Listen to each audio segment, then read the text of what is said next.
Millionaire hires a fake date to impress his ex, but she ends up stealing his heart. Hello, everyone. Before we begin today's story, I have a small favor to ask. Please hit subscribe and turn on the notification bell so you never miss our channel's new videos. It is quick, free, and the best way to support us in bringing you more dramatic stories. Your support means the world to us. Where are you watching from? Drop your city or country in the comments below. Thank you very much. Now, let us return to our main character. That night, New York was drowning in rain. Inside a dimly lit bar on the Upper East Side, Ethan Cole, a 34-year-old tech millionaire, sat alone, his tailored suit still immaculate despite the storm outside. He was staring at his phone, at the smiling photo of his ex-fiancée Clara wrapped in another man's arms, engaged. The word burned in his mind like a cruel joke. He ordered another bourbon, but even the smooth burn of it could not numb the ache in his chest. Around him, laughter echoed groups of executives celebrating new deals, couples clinking glasses. But Ethan felt only the silence of his own heartbeat and the weight of what he had lost. "Still hung up on her?" a voice teased. It was Daniel, his longtime friend and business partner, sliding into the seat beside him. Ethan did not answer. He just kept staring at the screen until Daniel sighed. "Her engagement party is tomorrow. You do not have to go, you know." Ethan's jaw tightened. "I am not hiding. She chose to move on fine, but she will see that I have moved on too." Daniel frowned. "Moved on? With who?" Ethan exhaled sharply. "I will find someone. Tonight." Across town, Maya Reed was wiping down the counter of a small diner that stayed open late for cab drivers and night shift workers. Her apron was stained, her hair pulled into a tired bun, and the clock above the register blinked 11:42 p.m. She needed the overtime. Rent was due, and her mother's medical bills were piling higher than her paychecks could handle. The bell above the diner door chimed. A man in a soaked trench coat stepped inside, shaking off the rain. He looked out of place, polished, expensive, and carrying the kind of confidence that made everyone glance twice. He walked straight up to the counter. "Are you still open?" Ethan asked. His voice was calm but tired. "Maya not dead. Yeah, as long as you do not mind coffee that has been sitting for a while." He smiled faintly. "Coffee is fine." She poured it for him, sliding the cup across the counter. For a moment, their eyes met hers, soft and cautious, his guarded but curious. Ethan studied her. She was nothing like the glamorous women who filled his world of charity, galas, and corporate dinners. There was something honest about her, something unpolished but steady. He reached into his pocket, pulling out a small business card. "This is going to sound insane," he began. "But I need someone to attend an event with me tomorrow night. You will be well compensated. It is not what you think. It is just one night, a simple role." Maya blinked, unsure if she had heard correctly. "A role? Like an actress?" "Exactly," Ethan replied. "Pretend to be my date, nothing more." She laughed softly, a mix of disbelief and amusement. "That is the strangest pickup line I have ever heard." Ethan met her eyes with quiet seriousness. "It is not a pickup line. I am completely serious." He slid a check toward her. The number made her breath hitch. That money could cover her mother's medication for months. Maya hesitated, glancing between the check and the man offering it. "Why me?" "Because you do not know me," Ethan said simply. "And that is exactly what I need." The diner was silent except for the faint hum of rain outside. Finally, she exhaled and reached for the check. "All right, Mr. Mystery Man. I will be your fake date." Ethan nodded once, almost relieved. "My driver will pick you up at 7 sharp. As he left, Maya watched him disappear into the rain, her reflection faint in the glass door. She did not know that this simple decision, a one-night job, would change everything she thought she knew about love, pride, and second chances. And Ethan Cole, the man who thought he could control every outcome, had no idea that the girl from the diner was about to steal not just the spotlight, but his heart. The next morning, the rain had cleared, leaving New York washed in pale gold sunlight. The city was awake again, honking cars, people rushing to work, and in the middle of it all, Maya Reed stood in front of her mirror, holding a dress that was clearly not hers. It was navy blue, sleek, and elegant, the kind of dress that belonged in magazines, not in the back room of her small apartment. The note that came with it was simple. "Driver will arrive at 7 p.m. EC." She placed the card down on her dresser and exhaled slowly. "What have I gotten myself into?" she whispered to her reflection.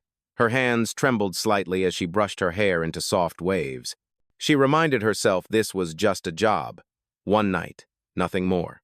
Across the city, Ethan Cole stood in front of his penthouse window overlooking the skyline. He wore a charcoal suit and an expression that hid more than it revealed. His assistant, Daniel, hovered nearby, still unconvinced. "Are you sure about this?" Daniel asked. "Hiring a stranger from a diner? You do realize this could explode in your face." Ethan fastened his cufflinks without looking up. "I have been through worse explosions. This one will be clean. No feelings, no mess. Just optics." Daniel crossed his arms. "You say that now. But something tells me you are not as detached as you think." Ethan's only answer was silence. He picked up his phone and checked the event invitation again, Clara and Henry. Engagement celebration. The Waldorf Astoria. By the time evening came, Maya's nerves were a storm of their own. When the black car pulled up, she nearly backed out. The driver stepped out, polite but expressionless, and opened the door. Inside waited Ethan, his posture composed, his eyes softened slightly when he saw her. "You clean up well," he said quietly. Maya's lips curved into a nervous smile. "So do you, although I suppose you are used to this kind of thing." He studied her for a moment before replying, "Used to pretending? Yes." The car glided through Manhattan, lights flashing across the windows. Maya watched the streets pass like moving paintings. "So," she said finally, "what is the plan, Mr. Cole?" "Simple," he replied. "You are my date. You do not have to say much. Just smile, hold my arm, and look like you enjoy yourself." She nodded, though her pulse quickened. "And your ex will be there?" "Yes." His tone was measured. "Try not to look surprised when you meet her." When they arrived at the Waldorf, Maya's breath caught. The grand chandeliers, the red carpet, the rows of photographers, it was another world. The air smelled of perfume and polished money. She straightened her shoulders as Ethan offered his arm. "Ready?" he asked. "No," she admitted softly, "but let us pretend I am." They entered together, camera flashes popping like fireworks. For the first few minutes, Maya felt invisible behind Ethan's commanding presence. But then Clara appeared, a striking woman in a glittering silver gown, her laughter echoing across the room. When Clara saw them, her smile faltered for just a second. "Ethan," she said sweetly, "you came, and you brought company." "This is Maya," he said smoothly. "My girlfriend." The word hit Maya harder than she expected. She forced a polite smile. "Congratulations," she said, extending her hand. Clara's handshake was cool, her gaze sharp. "Well," Clara replied, "you certainly have a type." Before Maya could respond, a group of guests approached, showering compliments and questions. Someone asked where she and Ethan had met. Maya froze for half a second. Ethan stepped in quickly. "At a cafe," he said, smiling at her. "She spilled coffee on me, and somehow that started everything." Maya played along, laughing lightly.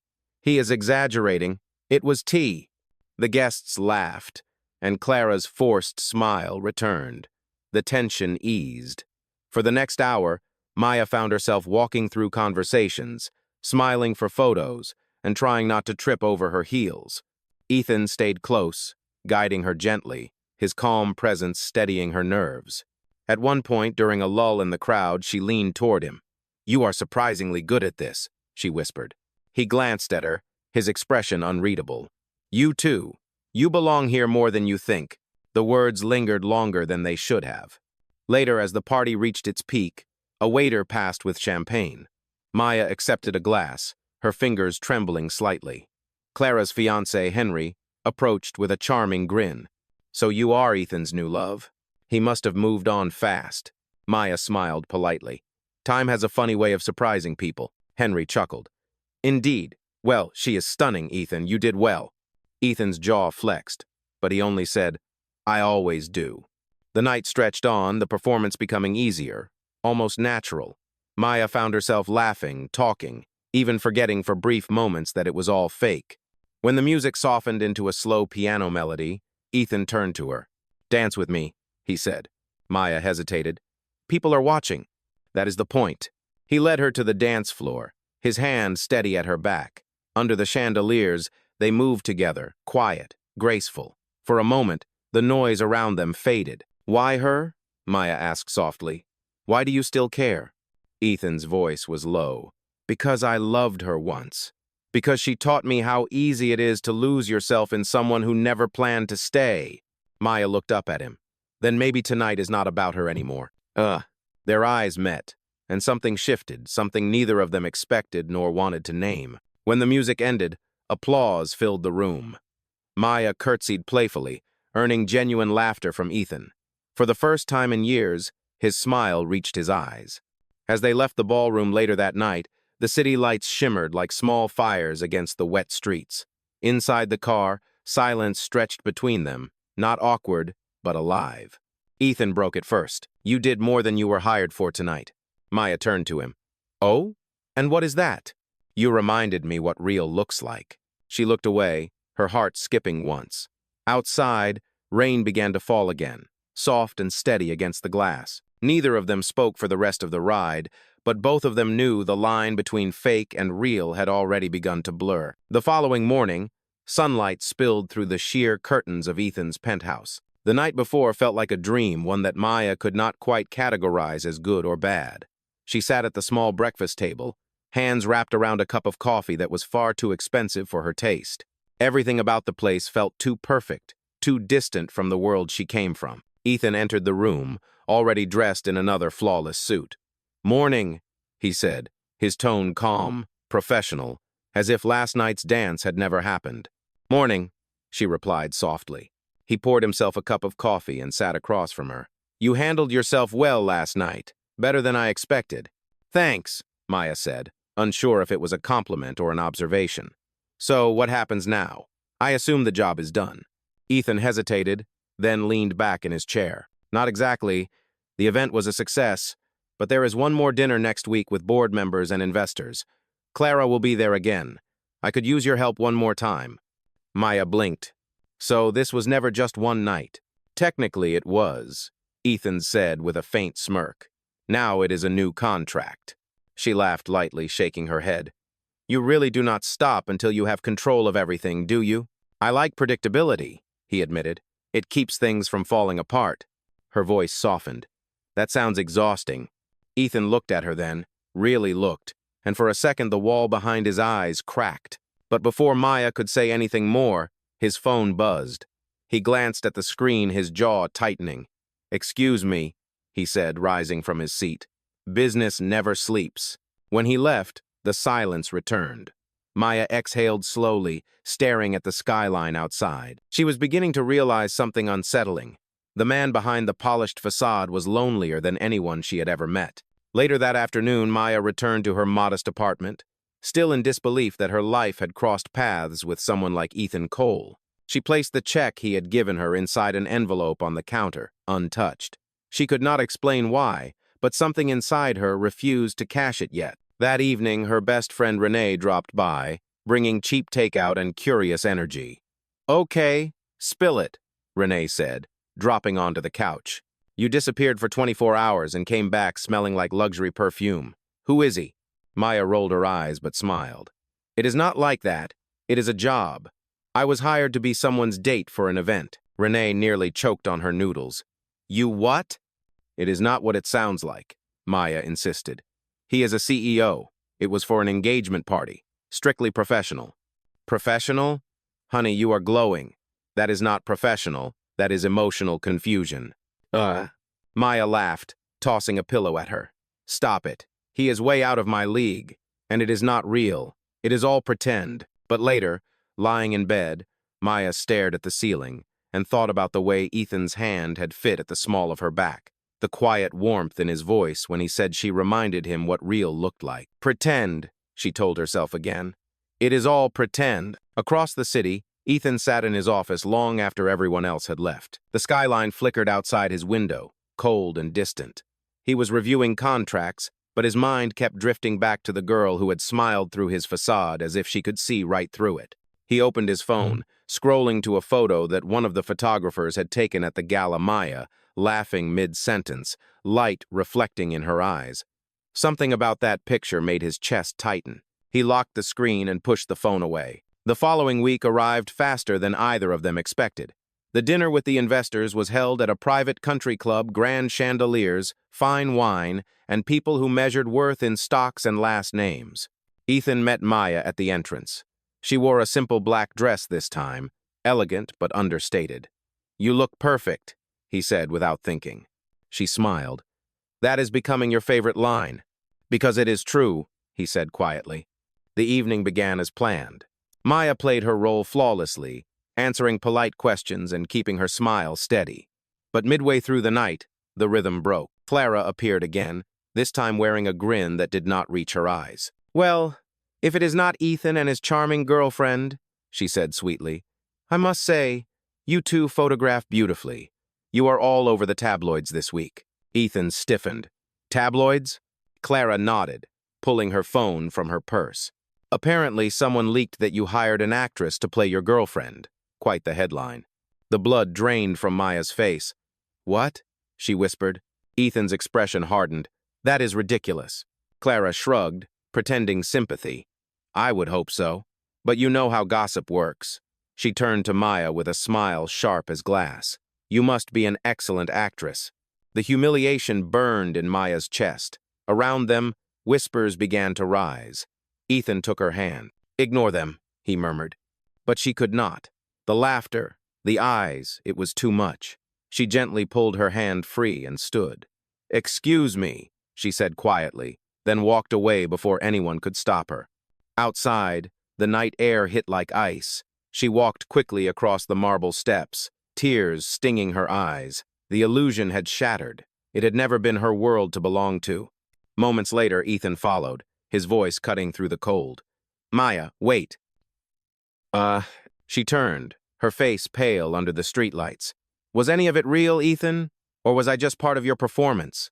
He hesitated, the answer tangled in his throat. "It started as a performance, but it did not stay that way." She shook her head, heartbroken. "You could have told me the truth before everyone else did." "Maya, please." "No," she said firmly. "You wanted something believable, and you got it. Congratulations, Mr. Cole." She turned and walked away, her heels echoing against the pavement until the sound faded into the city noise. Ethan stood there, watching her disappear into the night, the weight of his choices pressing down harder than ever. For a man who prided himself on control, he had finally found something, and someone he could not control at all. Rain fell again that night, harder than before, as if the sky itself carried Ethan's guilt. He stood by his office window, staring at the city lights blurred by water on the glass. His reflection looked back at him, tired, hollow, and full of words he wished he had said. The story had leaked everywhere now. Every gossip site and news feed screamed the same headline: "Ethan Cole hires a fake girlfriend to save his pride." Daniel entered quietly, holding a tablet. "The PR team wants a statement. They say you should deny everything." Ethan shook his head slowly. "No, denying it makes it worse. It will look like I am hiding." Daniel hesitated. "Then what are you going to do?" Ethan's voice was low but steady. "I am going to tell the truth. For once." He turned away from the window, the decision burning like fire in his chest. He had spent years building walls, contracts, deals, control, but all it took was one woman from a diner to make him see what mattered, and he had broken her trust. Across the city, Maya sat alone in her apartment. The lights were off, and the city outside cast faint reflections through her thin curtains. The headlines had reached her too. Her phone buzzed endlessly with messages from reporters, strangers, and even old acquaintances asking if the rumors were true. She ignored them all. The check from Ethan still lay untouched on her counter. Her mother's soft voice drifted from the next room. "Sweetheart, you did nothing wrong." Maya smiled sadly. "Then why does it feel like I did?" Her mother looked at her with gentle eyes. "Because you cared. That is never wrong." The next day, Maya returned to her shift at the diner. She needed normalcy, something real again. But even there, she could not escape the whispers. Customers looked at her differently, some with curiosity, others with pity. Still, she kept working, focusing on the sound of the coffee machine and the rhythm of plates clinking. Then, just as she began to think she could disappear back into anonymity, the diner door opened. The familiar figure standing there made her heart stop. Ethan Cole, in a soaked suit and no umbrella, stood by the entrance, his presence instantly silencing the entire room. Maya froze. What are you doing here? He stepped closer, his voice calm but raw. I came to apologize. Now, after everything? She asked quietly. Yes, because I should have told you the truth before anyone else did. He glanced around the diner, then back at her. Can we talk? The room was filled with staring eyes, but Maya nodded reluctantly and led him outside. The rain had slowed to a drizzle, the air heavy with the scent of wet asphalt. Ethan took a breath. You were never part of a plan to humiliate anyone. I made a mistake trying to control how people saw me. I thought I could fake something to prove I had moved on. But the moment you walked into that ballroom, I realized you were the only real thing in the room. Maya's eyes glistened, but her voice stayed firm. You cannot fix everything with words, Ethan. I know, he said softly. That is why I am not asking you to forgive me tonight. I am asking you to see that I am trying to be better than who I was. She looked at him for a long time, searching his face. For once, there was no arrogance there, no mask, just sincerity. You have all the power in the world, but you still do not understand the simplest truth, she said. Love is not something you can arrange. He nodded slowly. Then let me prove that I understand it now. Before she could respond, the headlights of a news van turned the corner. Ethan noticed it too. Reporters were already spilling out, cameras ready. Maya tensed, stepping back. You see, this is exactly what I cannot live with. Without thinking, Ethan took off his coat and placed it around her shoulders, shielding her from the flashes. His voice was low but firm. Let them take pictures, let them write whatever they want. I will not hide this time.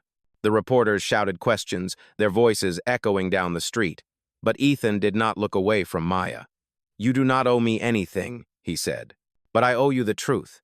You made me see the difference between image and integrity. Maya swallowed hard. And what do you plan to do with that realization? I plan to act on it, he said, starting tomorrow. With that, he walked toward the cameras, addressing them head-on. Yes, his voice carried through the rain. I hired Maya Reed to attend an event, but what was supposed to be a contract turned into something genuine. She has nothing to do with the lies being spread. If you want a headline, here it is. I fell for her. That is the truth. The reporters erupted, shouting for more, but Ethan did not stop. He turned once more toward Maya.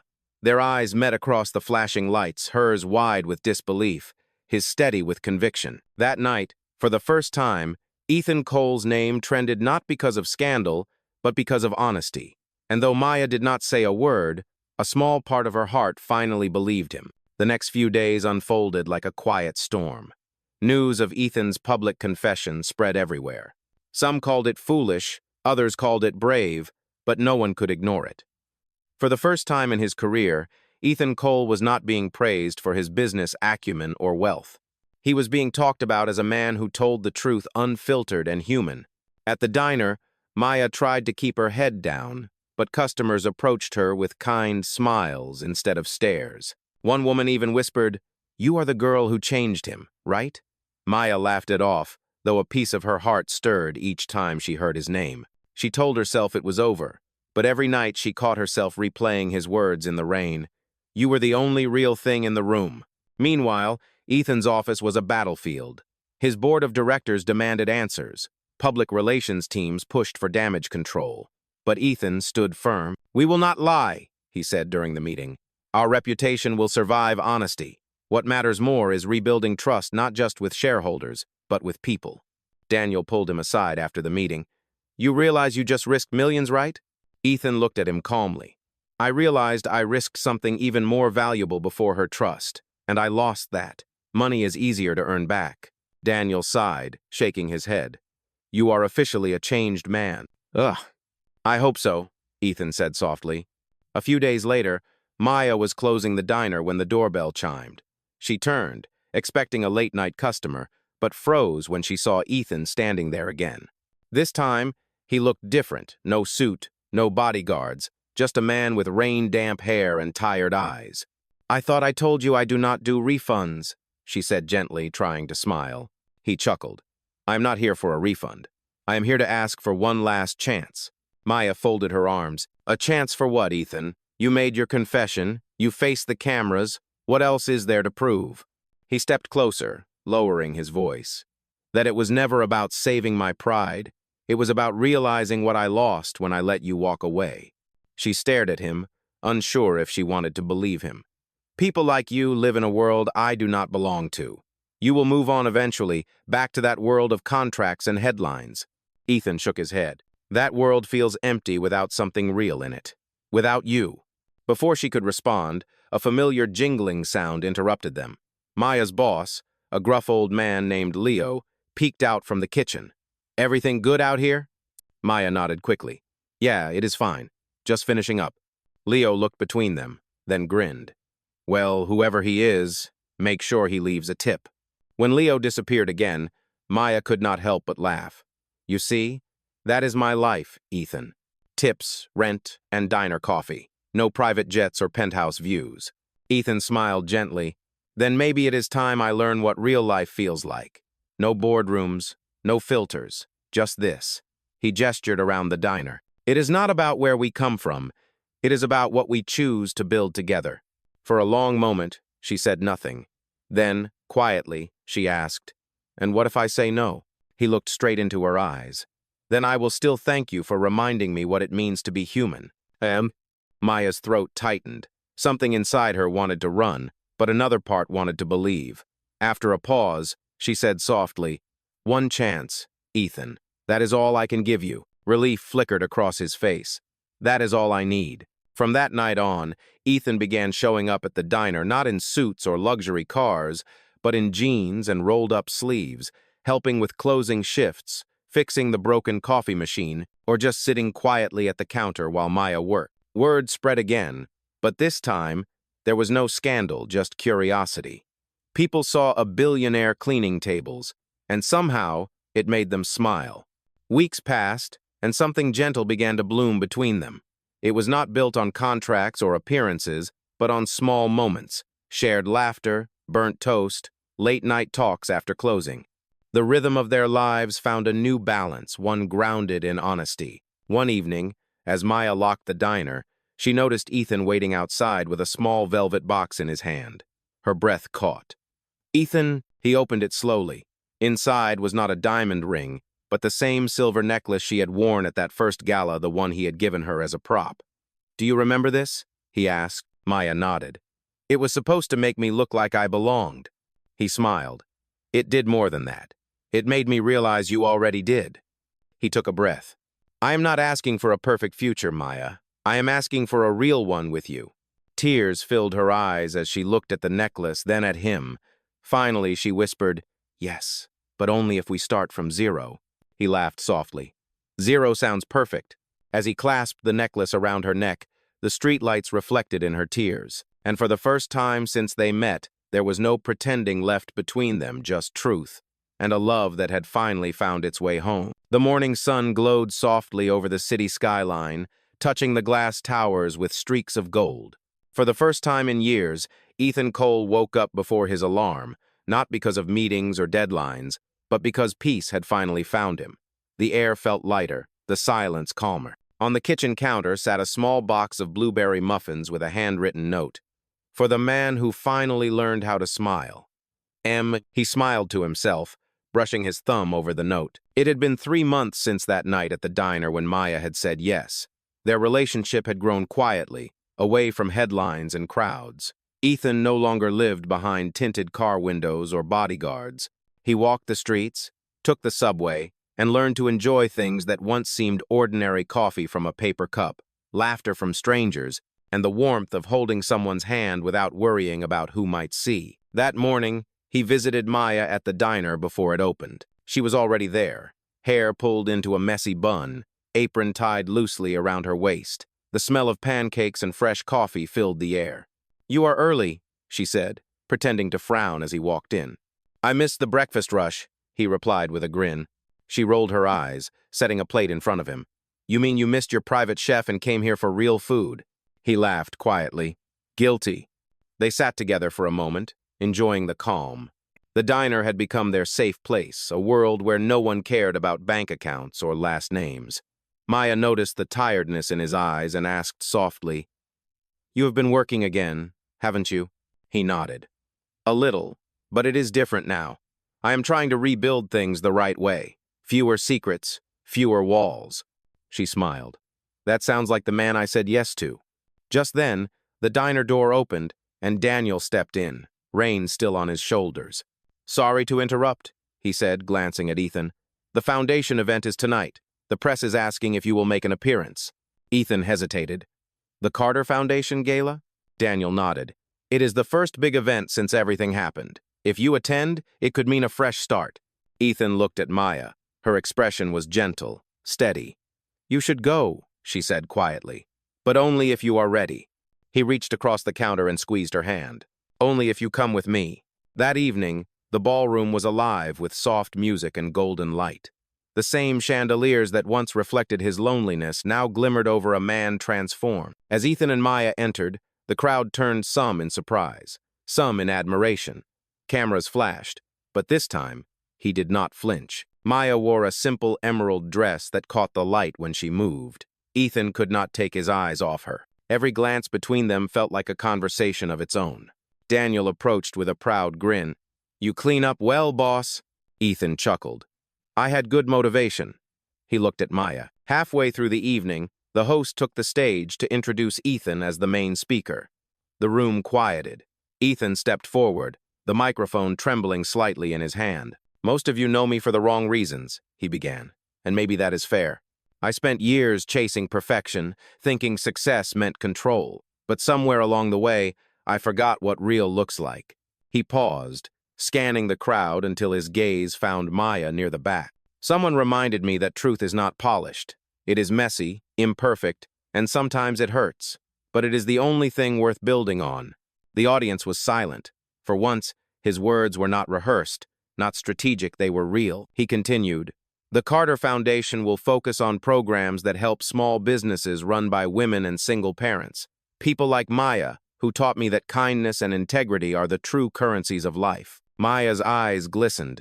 She had never seen him look more human, more alive. When the applause erupted, Ethan did not smile for the cameras.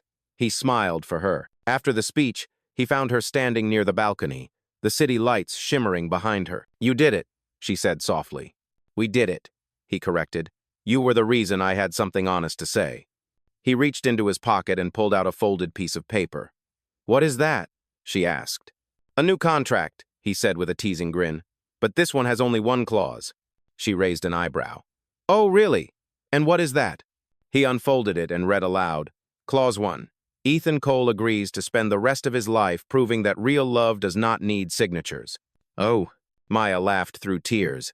You are impossible. Maybe, he said softly, but I am yours. He took her hand, and for the first time, they danced without pretending, no audience, no spotlight, just two people who had finally found the courage to be real.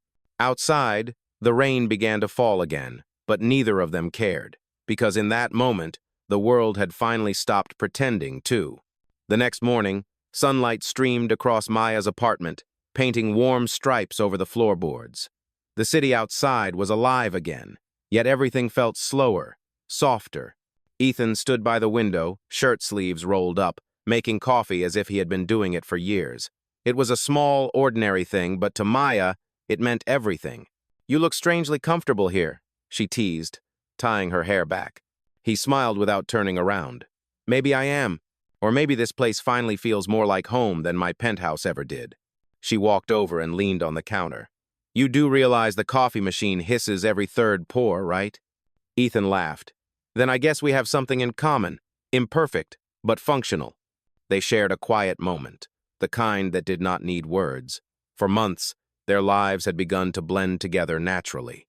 Ethan helped her with the diner renovations, while Maya taught him the art of slowing down. In return, he taught her that she deserved more than just survival, she deserved peace. Later that week, the diner reopened under a new name, M&E's Corner. A small sign out front read, Where Real Stories Begin. The community came together that night, neighbors, regular customers, even Daniel, who surprised them with flowers and an envelope marked, For the Next Chapter. Inside was a check to fund their first outreach project. Free meals for families in need. When the clock struck 8, Ethan stood behind the counter, awkwardly taking orders while Maya laughed from the kitchen. You are officially hired, she said. But do not expect a CEO salary. He grinned. I will settle for Employee of the Month.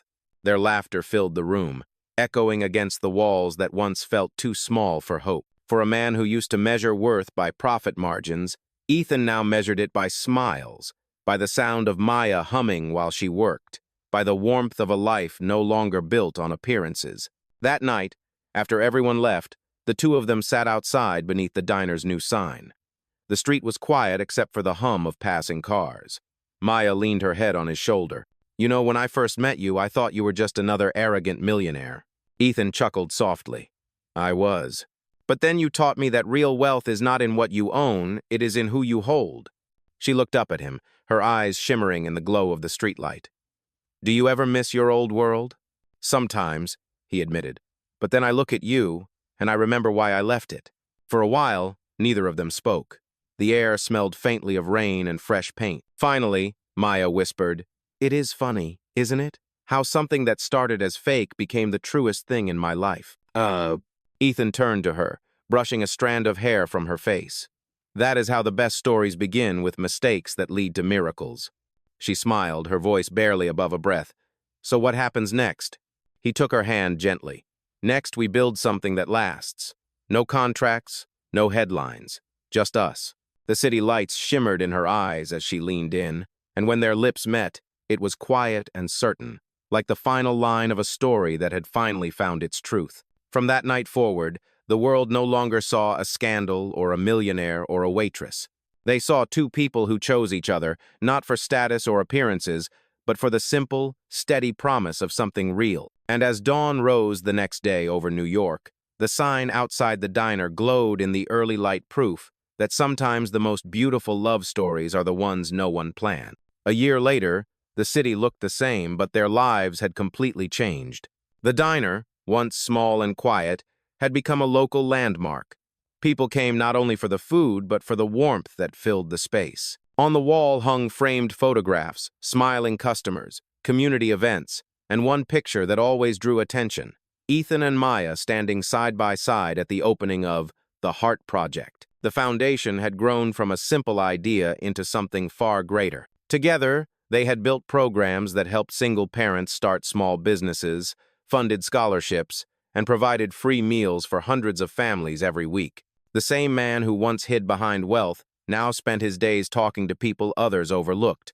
That morning, Maya arrived early to prepare for their anniversary celebration at the diner. She wore a soft white dress and carried a small bouquet of daisies. As she placed them on the counter, Ethan appeared behind her, holding a coffee mug and that familiar crooked smile. You are decorating for someone special? He asked playfully. Maybe, she teased. He is a little arrogant, but his coffee is decent. Ethan chuckled. Sounds like a keeper. They worked side by side as the diner came to life with the smell of pancakes and laughter. Daniel arrived carrying a wrapped box. For the happy couple, he said, setting it down. Do not open it until tonight. Ethan raised an eyebrow. Should I be worried? Probably, Daniel said with a grin. As the day passed, the diner filled with regulars and friends who had become family. Children ran between tables, couples shared stories, and music played softly from the old jukebox Ethan had restored himself. Every time Maya looked around, her heart swelled. She had built this life from the ground up, honest, imperfect, and beautiful. When evening came, Ethan dimmed the lights and tapped his glass for attention. The room quieted. 1 year ago today, I learned something that changed me forever, he began. I learned that love does not have to be perfect to be real. It just has to be honest. He turned toward Maya, his eyes shining. You once said love cannot be arranged, and you were right. I could never have planned this. You were the mistake that became my miracle. Maya's eyes filled with tears as the crowd clapped softly. Ethan continued, This diner, this foundation, everything we have now, it exists because one woman taught me that kindness is stronger than pride. Daniel handed Ethan the wrapped box. Inside was the framed check from the first night they met, the one Ethan had written to hire her as his fake date. But across it, Daniel had printed new words. Paid in full with love. Maya laughed through her tears as Ethan pulled her into an embrace. You still owe me tips, she whispered against his shoulder. I will pay in forever, he replied softly. The crowd cheered as they kissed, the diner glowing with golden light and music. Outside, the city moved on, cars passing, lights flickering, but inside, time seemed to slow. Later that night, after everyone had gone, Ethan and Maya sat in the quiet diner, holding hands across the counter. "Do you ever think about that first night?" she asked. He nodded. "Every day. It started as a lie, but it gave me the truest part of my life." She smiled. "Then I guess it was the best deal you ever made." He laughed, without question. As the clock struck midnight, the neon sign outside flickered softly, M&E's Corner, where real stories begin. And in that small corner of the city, beneath the hum of the lights and the quiet rhythm of the rain, their love story continued, no longer fake, no longer borrowed, just real, and beautifully theirs. The following morning, sunlight filtered softly through the blinds of the diner. The sign outside flickered with its usual gentle hum, and the scent of fresh cinnamon rolls drifted through the air. It was early, too early for customers, but Maya was already there, setting up the tables. She paused to look at the empty chairs and smiled. This place had seen everything: their beginning, their heartbreak, and their rebirth. Moments later, Ethan walked in quietly, carrying a small box tucked beneath his arm. His sleeves were rolled up, and his hair was still damp from the morning rain. "You start too early," he said, his voice low and warm. "Someone has to keep this place running," she replied with a grin. "Besides, it gives me time to think." He leaned against the counter. "Thinking about what?" "About how we got here," she said softly. "How something that began as a lie became my whole truth." "Huh?" Ethan placed the box on the counter and opened it. Inside was a simple silver ring, its design elegant but modest. Maya froze. "Ethan," he smiled gently, "I know we already built a life together, but I never asked you properly. I never got down on one knee." He took a slow breath. "I do not want to be your employer, your partner, or your project. I want to be your husband, the man who wakes up beside you every morning and still thanks life for that mistake that brought us together." Maya's eyes glistened with tears. She covered her mouth, her voice trembling. "You really rehearsed that, didn't you?" He laughed softly. "Every day for the past year." Then he knelt on one knee, the morning light catching on the ring. "Maya Reed, will you marry me not as a contract, not as a performance, but as a promise?" Tears spilled down her cheeks as she nodded. "Yes, Ethan, 1,000 times yes." He slipped the ring onto her finger, and she pulled him into a hug, both laughing through tears. Outside, the first rays of sunlight hit the sign M&E's Corner. Later that day, word spread fast. Friends, neighbors, and even customers stopped by to congratulate them. Daniel brought champagne, claiming he had known this would happen from the start. Their small diner turned into a spontaneous celebration filled with laughter, music, and the smell of coffee and fresh pastries. As the crowd settled, Maya stood behind the counter, looking around the diner that had become their heart. She caught Ethan's gaze across the room. He raised his glass toward her, smiling like the man who had finally found everything he had been missing. When the night came and the lights dimmed, they stood outside together under the glowing sign. Rain began to fall again, soft and familiar. Ethan wrapped his coat around her shoulders, just as he had done on that first night when everything started. "It is raining again," Maya whispered, looking up at the sky. He smiled. "Then it must be good luck." She leaned against him, and for a long moment, they watched the city move beneath the soft drizzle. No grand speeches, no cameras, no staged perfection, just two souls who had finally learned what it meant to be real. As the rain fell, the neon sign reflected on the wet pavement, "Where real stories begin." And somewhere in that quiet corner of New York, their story, once fake, now forever true, kept shining, proving that even the most unexpected mistakes can lead to the most beautiful forever.